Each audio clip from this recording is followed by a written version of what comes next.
Throughout the course of wrestling history, there have been plenty of great factions. This can be seen in the likes of legendary squads such as the Four Horsemen, the NWO, or D-Generation X. Unfortunately though, not all stables have been able to find this level of success. No, in fact, some have gone outright forgotten to history. And with many of these including big-name stars, it just makes it all the more puzzling as to how such a thing could happen. But who were the biggest blunders of them all? Well, join us today as we take a deep dive into, wiped from memory, wrestling's biggest forgotten factions. And given the subject we're looking at today, it only makes sense to start with a faction so obscure that we had to go back and check on the WWE network to make sure it was actually real, and that's Apple. Yes, if you've forgotten this one, we wouldn't blame you because it only existed for one night, but we can assure you that it existed nonetheless. It all came about in the spring of 2011, after a number of, at the time, mid-card talent on Raw had been having repeated issues with the core. And amongst these names would be Santino Marella, Mark Henry, Evan Bourne, and none other than Daniel Bryan. But while these four had been happy to work mostly separately up until then, when Morella's teammate Vladimir Kozlov was injured by the core, he vowed to get his revenge by rallying the troops around them. And this would lead to him forming Apple, or Allied People Powered by Loathing Everything That You Stand For, on the April 11th episode of Raw that year. Of course, it was a name so silly it would have made Vince Russo proud, but even with comedy star Santino acting as the de facto leader of this one, it wasn't laughs they were after, as they set about ridding WWE of their hated heel rivals here. Unfortunately for them though, their mission would fail in record time, because after their leader was pinned by Heath Slater that very night, the group would never be seen together on screen again. Why was this? Well, soon after, Daniel Bryan and Mark Henry would be drafted over to SmackDown, leaving their two one-time stablemates behind as they did. And as they were doing this, Evan Bourne would also branch away from Santino Marella himself as he formed a tag team with Kofi Kingston named Air Boom. Still, with 3 out of the 4 members now being signed to All Elite Wrestling, who knows if we'll ever see them reunite again? Sure, it's unlikely to happen, but it's probably no less likely than the idea of another forgotten faction who formed a few years later in 2015 returning again. Who are we talking about here? The Cosmic Wasteland, of course. Yes, so much has happened in the last decade of Cody Rhodes' career that it's hard to remember a time now where he was stuck in mid-card hell playing the role of Stardust. Back in the middle of the 2010s, however, this was most certainly the situation he found himself in, even if fans were begging for it not to be the case anymore. But with the booking team feeling like it was the best way to go at the time, any hopes of this happening would seem futile, especially when, on the September 3rd, 2015 episode of SmackDown, WWE apparently decided to double down on the whole idea when they had Stardust team up with the Ascension to form the Cosmic Wasteland. Of course, the reason for their union here was that Rhodes had been having numerous problems with Neville and so wanted extra backup behind him when the two eventually faced off again. And this would work out for him in the end, because at the Night of Champions pre-show a few weeks after this, the Cosmic Wasteland would score their first victory as a unit when they defeated Neville and the Lucha Dragons in a 6-man tag. Unfortunately though, this would also pretty much mark their high point as a faction, because from there, they would find themselves stuck in mid-card hell, with none of their members ever seeming to get anything notable to sink their teeth into, and the whole thing turning into an exercise in jobberdom. And this would all reach its nadir when, at the Survivor Series kickoff show that November, the trio would team up with The Miz and Bo Dallas in a losing effort to Neville, the Dudley Boys, Titus O'Neil, and Rhodes' own brother, Goldust. Of course, as you all know now, things would pick up for Cody soon after when he left WWE and started an indie run, which led to him becoming a founding father of AEW in 2019.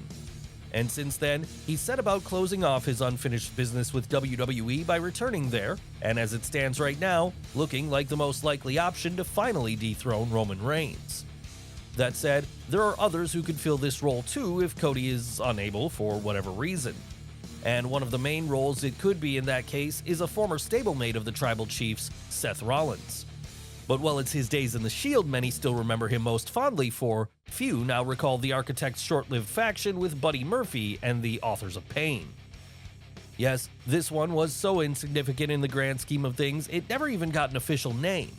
Still though, it wasn't like it didn't have some potential at first, because with Murphy being one of the best cruiserweights in the industry and the AOP easily able to fill the role of the Muscle, things could have gone so much better had the circumstances been different.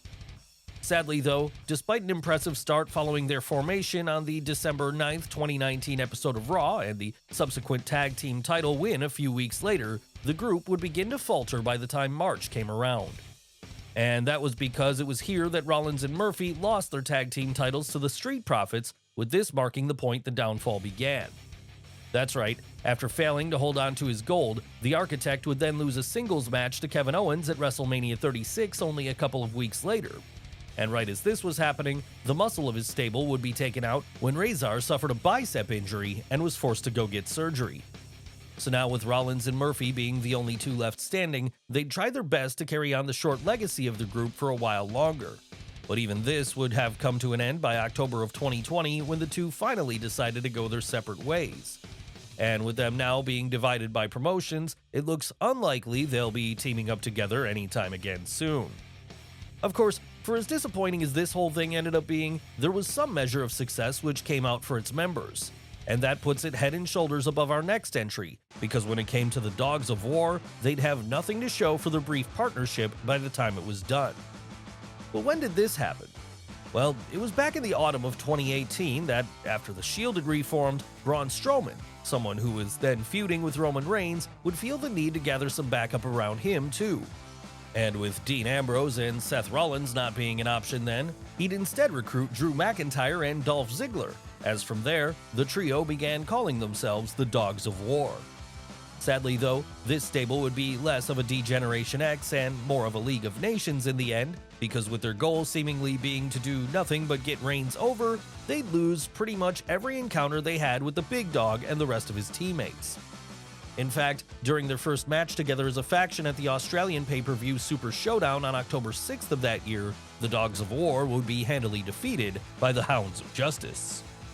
That said, they would get some measure of revenge for this when, just 2 days later on Raw, they'd pick up a screwy victory over the babyfaces, earning them some of their heat back. In the end, however, this would all just prove to be a setup for when they had the rubber match on the following week's episode of Raw, a match which the Shield would win after McIntyre inadvertently booted Strowman in the face towards the close of things. And this would lead to the two big men coming to blows after the fact, and as a consequence of this, the stable splitting after only 6 weeks together. But while 6 weeks may seem like an incredibly short time for a faction to establish themselves, it's a lifetime compared to what our next entry got.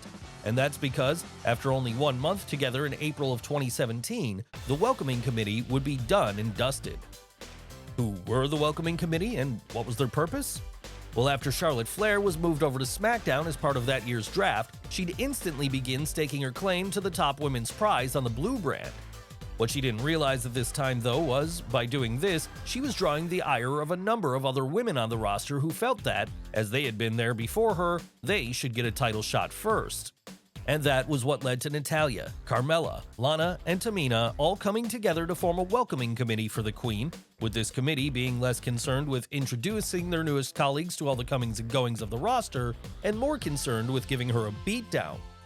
So when Charlotte defeated Naomi to earn a shot at the SmackDown Women's title soon after this, the Welcoming Committee would make their feeling on the subject known when they ran down to the ring and laid waste to both women, all while their cheerleader James Ellsworth watched on from ringside with glee. And these wouldn't be their only targets at this point either, because after Becky Lynch refused to join forces with them just 7 days later, they'd take aim at her too, with this leading to a number of matches between the heels and babyfaces in varying different combinations across the next few weeks.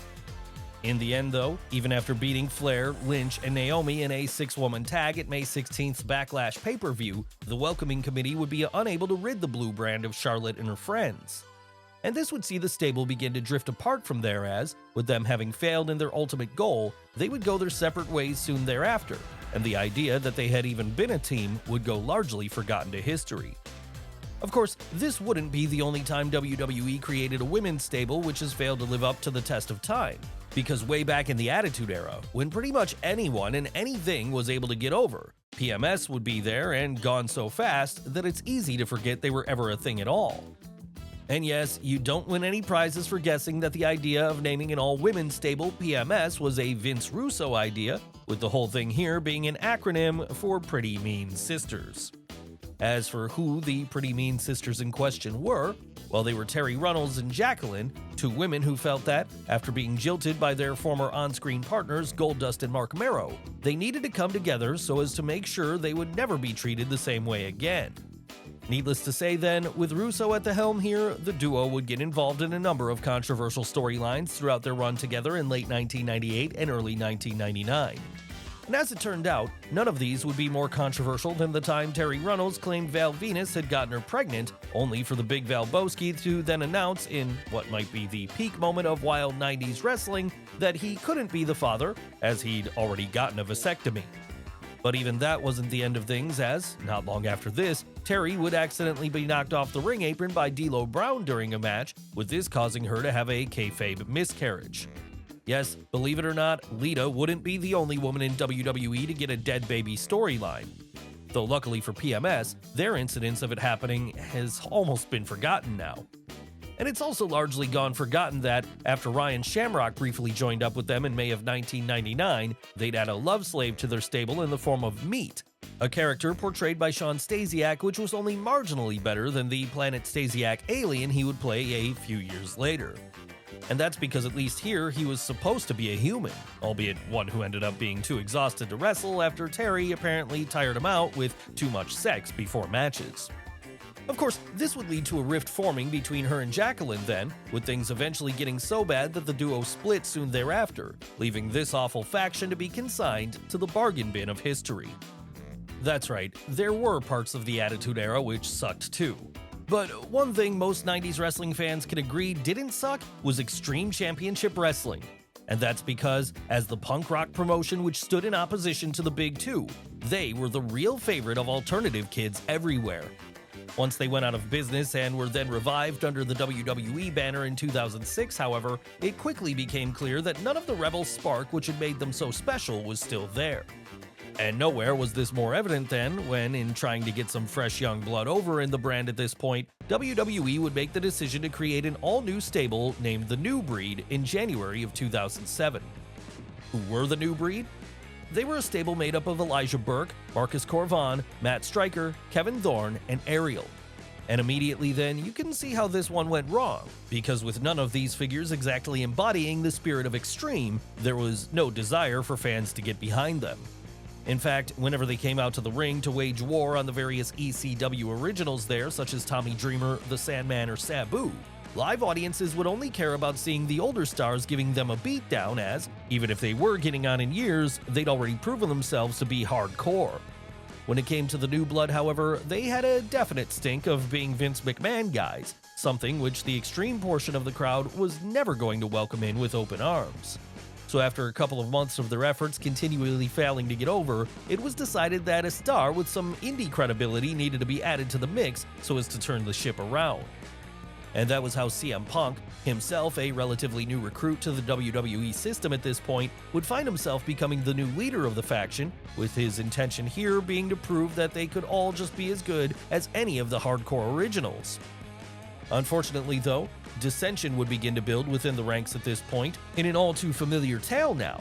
Other members of the group would begin to worry that Punk was making it all about him, and that he didn't have their best interests at heart.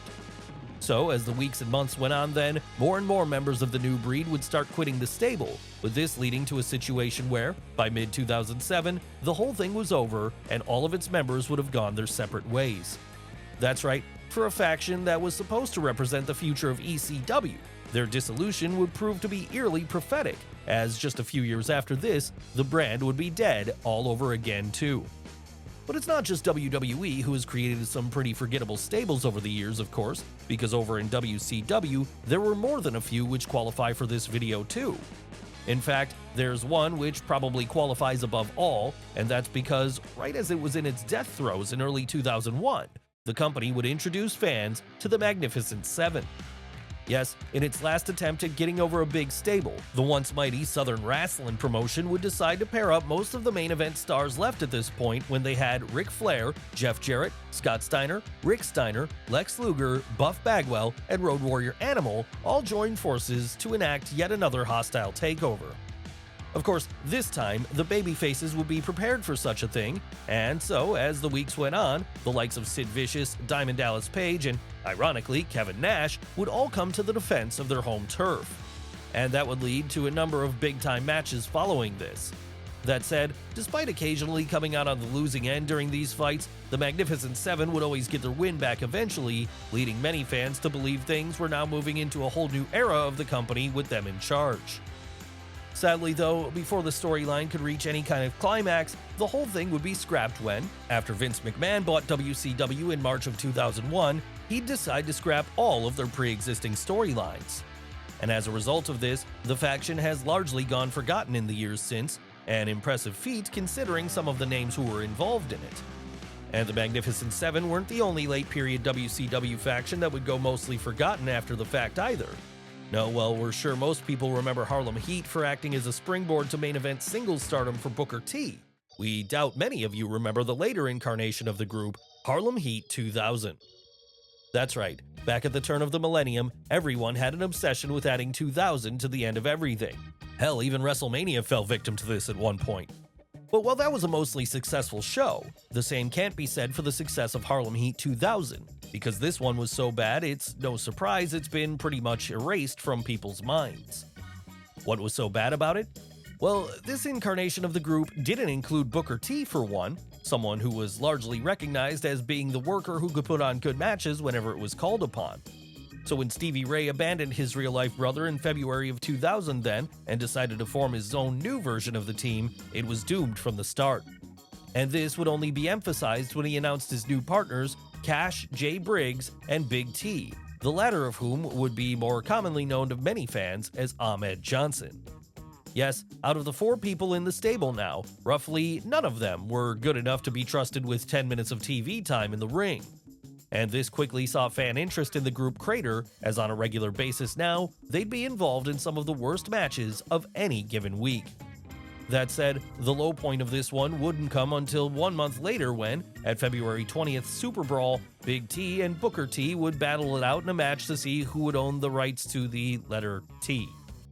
You heard that right. Booker fighting with Edge over who got to star in a Japanese shampoo commercial at WrestleMania 18 would only be the second silliest stipulation match of his career, because this one takes the cake even more so than that.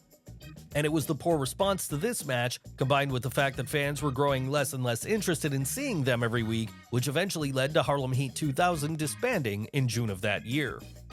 And while this may stand out as one of the most forgettable factions of WCW, for our next entry, we have to venture over to TNA, as it was there that the brief saga of The Rising would play itself out. Now by 2015, a lot of people had already tuned out of Impact, so for those who weren't watching at the time, The Rising was a stable made up of Drew Galloway, Eli Drake, and Micah, all of whom came together with the intention of ridding the company of a heel group, the Beatdown Clan. And at least initially, their plan to do this appeared to be working, as on the April 10th episode of Impact that year, the babyfaces would get the better of TNA's version of the Hurt Business, even if it was by disqualification. As the weeks went on from there, though, it became apparent that the Rising were destined to go down as one of history's forgotten factions, because despite picking up a pinfall win over their chief rivals on June 3rd, they would ultimately find their very existence being put at risk when the rubber match was booked for July 1st. And here, the stipulation would be that if Galloway, Drake, and Micah couldn't pick up the win again, they'd be forced to disband. Needless to say then, they would fail to get the victory in this match, and as a result, just a couple of months after their formation, the Rising would be no more. Of course, with 2 of the 3 members now working for WWE, there's always the possibility that some kind of a reunion could take place in the future. As for most of the entries in this video, however, we wouldn't hold out much hope of seeing them again, because in the end, they prove that sometimes things are best left forgotten.